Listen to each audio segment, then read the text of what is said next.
breaking news. Someone that's very compassionate, I'd say understanding and patient, and someone that can listen, because you hear a lot of stories. The Red Cross is making a plea for people to help survivors of disasters like the tornadoes that swept through the South last week. Welcome back. They are needed to provide the type of care you may not think about when it comes to helping disaster victims. Tonight, the Red Cross is putting out a call for mental health volunteers. News 4's Keisha Foster joins us live and local on the story from our Anderson newsroom. Keisha. Well, Nigel, volunteer mental health counselors is something needed across the U.S. Surviving a disaster, be it a fire, flood, or tornado, can be mentally taxing, so people are in need of emotional care as well.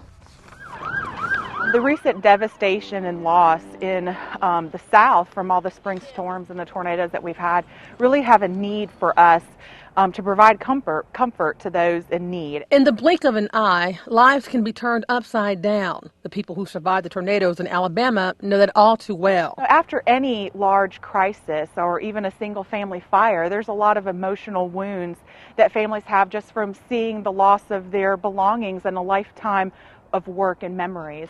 And so compounded with that normal devastation that we see after a crisis, we have families that may have lost loved ones, that have lost pets, and it just adds to the emotional trauma. Nationwide, the Red Cross has provided more than 10,000 mental health and health consultations in connection with recent disasters. And we need licensed individuals that are trained and have experience to walk these families through the next steps on their road to emotional and physical recovery. And it really does take that professional expertise.